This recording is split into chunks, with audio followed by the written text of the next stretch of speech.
Alright, we're going to make what's called the hole block. It's got a whole bunch of different holes in it. So you need to learn some of the details of the hole feature with this. To start with, we're going to have to make a large rectangular solid. And it is going to be 12 inches in width. And it is going to be 3 inches in height. And we're going to then extrude it 2 inches. So it looks like that. I'm going to put a sketch on here and put a rectangle in the bottom right corner of it. We're going to cut this rectangle out. It's going to be a 3-inch width. And we're going to go up half the height, which is 1.5. And we'll go extrude, cut the whole thing. Now it should look like that. Okay, what you're going to want to do next is put a sketch on the top surface. And we're going to put a point up here. And we want to make sure our point is 1 inch off the back and 1 inch off the edge. And now we're going to make a hole. So we go to 3D model and select the hole feature. Now holes, some of them are simple and some are tricky, but at least we can preview them as we're selecting them. This first hole is going to use metric dimensions, and it's got threads. So there's some basic things you need to understand in a hole feature. This right here is what's called a drilled hole. It's just straight in. It doesn't have any kind of accommodation for the top of a bolt.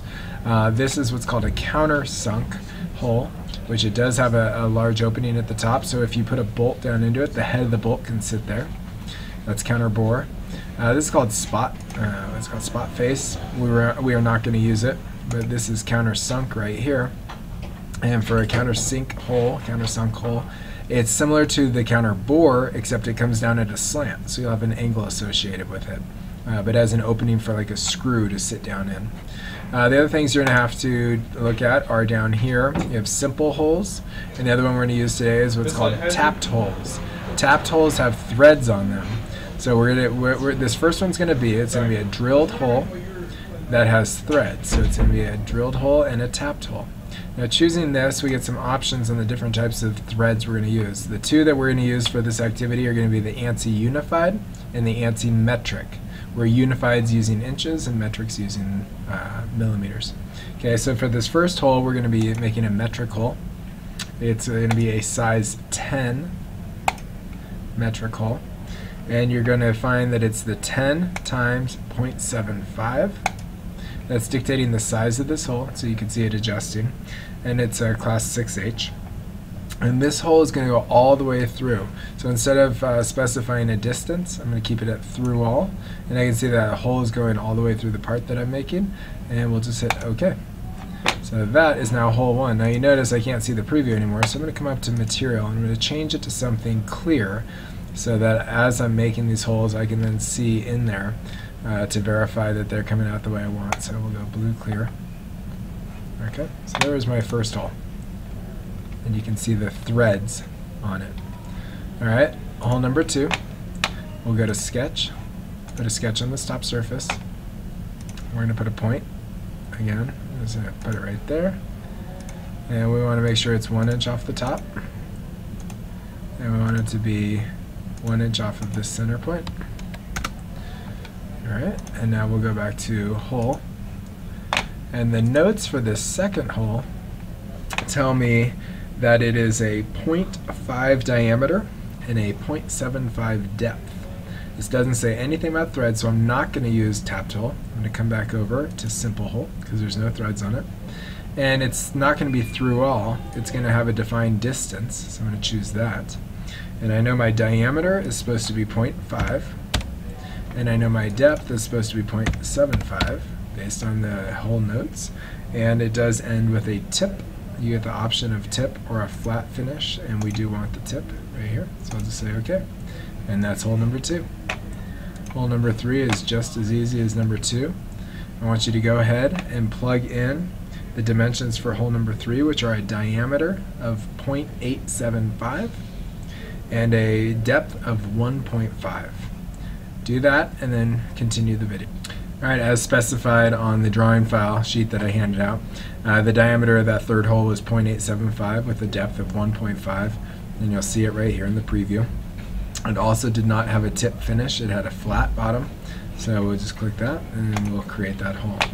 Alright, the fourth hole is going to be a little bit trickier, so we'll put a sketch on here. And again, all these holes are going to, the point is always going to be placed 1 inch from the previous point, 1 inch from the back, and 1 inch from here to the previous. And so when we do the fourth hole, we're going to go to hole feature. Now you'll notice in the hole notes there's a new symbol, kind of looks like a big U. That's the Counterbore symbol, which means it's going to have a certain diameter. It's going to drop down a bit and then have a different diameter. So here's Counterbore right here. I'm going to choose that. And what it tells me is it starts off with a diameter of 0.5 for a depth of 1/4 inch. And then it's going to go to a diameter of 0.25 for the depth of the entire hole, which is 0.75. And so you get something that looks like this. You have two diameters, the initial diameter, which is the counterbore, the second diameter, which is the actual hole itself. You have the entire depth of the hole, and you have the depth of the counterbore, which is just the top part. Now this one we're going to have ended a flat also, and there's no threads in it, so we'll just say OK, and there is hole number 4. Now hole number 5 is similar to what we just did on hole number 4, except it's countersunk. See if you can figure that out, and then continue the recording. Alright, so here's what hole 5 is going to look like. You can see the size, it's right here, the size of the counterbore up on top with a 60-degree slant counterbore angle, total depth of 1.25 and a diameter of 0.5. With a flat bottom, no threads, so it's still over here on simple hole. So say OK to hole 5. Now hole 6 gets a little trickier in that it has threads on it. And they're ANSI, they're going to be inches. So let's put our little point on here, dimension, 1 inch off the top, and 1 inch off the previous hole. It's going to be right there. And let's go to hole. We've got threads going on this. Again, we have our choice between ANSI unified and ANSI metric. We're going to stay unified. It tells us it's a 1/2 inch 20 UNF. So we're going to go to 1/2 inch, which we're already at, 0.5. 1/2 inch 20 UNF, class 1B. There's the threads that we're going to be using for this. And it tells us that the hole goes all the way through. Now, if we want the threads to go full depth, we're going to leave this checked. And what you'll see is if you didn't want the threads to go full depth, you could potentially uncheck this box, and then you could specify how deep you did want the threads to go, but we do want them to go full depth, so we're going to leave that checked. Okay? But we want our hole to go all the way through, so we'll change that and say OK. And there is hole 6. Alright, hole 7 is a lot like hole 6, so I want you to go ahead and try to design that, and then start the recording. Alright, with hole 7, here's the preview of it. What you'll see is that we had to turn off countersink and counterbore and make sure we selected only drilled hole, because it's just a straight hole. It does have threads. It's using ANSI unified units. It's a 3/8, which is 0.375. The designation was 3/8 16 UNC, class 1B. Okay, the threads do not go the full depth, so we unchecked the full depth box, and we specified that the hole goes 1.5 inches deep, but the threads only go for the first 3/4 of an inch, and that is the hole. Alright, here's the preview of hole 8, and what you're going to see is it's a 1/2 inch hole, size 0.5, ANSI unified. It's a 1/2 18 UNS, class 2B hole. It was specified as counterbore. That's what the symbol, it looks like a big U, was saying, which means it's got this opening on the top. The counterbore diameter was 0.875 for a depth of 0.25. The entire hole itself had a depth of 1.5. With threads not going the full depth. The threads only went down 0.75, and that's what's specified here. Alright, so I went ahead and did the other parts. At this point, I think you should be able to create the last few parts on your own. Again, the center points are all spaced 1 inch away. So you should get something that ends up looking like this. And you can see where the threads are. It should look similar to the sheet that you started with all those dimensions. And go ahead and save this as what I called hole block. And then we're going to open up a drawing file. And just like always, we're going to go ahead and change it to a size A.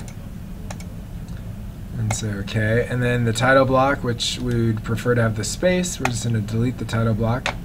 And we'll go to base view. And let's go find that hole block, which should be right here for me. Now the thing is, I want to make sure I bring this in as a top view, so that's not the view I want. So I'm going to go right here into change view orientation. And that allows me to change the orientation to whatever I want. And that's actually the view I want. You can see the top from left to right with this last hole over here, and you can see the line, the cutout line right here. I'm going to say Finish Custom View, and it's going to bring it in. Now it's kind of small also. It scaled it to 1/4, so I'm going to change my scale to 1/2, and you may have to also. So I'm going to go ahead and put that on there. Now it's going to project views, but none of these views do I want, so I'm going to right click and just say OK. Move this guy up a little bit. Now we're going to go to what's called a section view. I'm going to click on section view. I'm going to come over here. I'm going to select that center point, and I'm going to select this center point. And then I'm going to right click and say continue, and it's going to let me pull down what's called a section view. And it's as if we cut this thing in half and we're looking into this back half. You can see the arrows up here. We're looking into the back half, and that's what this is showing us. Now these slanted lines are what are called section lines, and that's telling us where we cut into material to see inside this thing. So that's a helpful view to have. Now we're going to go to projected view, and I want to project from this section view, so I'm going to click on it. And I'm going to project an isometric view of the section view, so I'll click once and right click and say create. Okay. And that one I'm going to then right click and go to edit view and make it, is it not going to let me make it shaded? That's alright. Well, let me make this one shaded. Edit view. There we go. We'll just make this one shaded then. Okay. And that made that shaded also. What's nice about that is you can see the threads on there.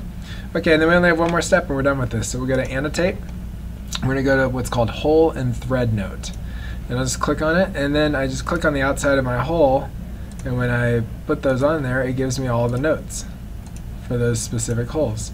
So some of them have lots of hole notes, and some of them have much less, depending on if it was a simple hole or something with a counterbore or countersink. So just go through, and once you have all of your hole notes on there, call me over, and that will be the grade check. All right, goodbye.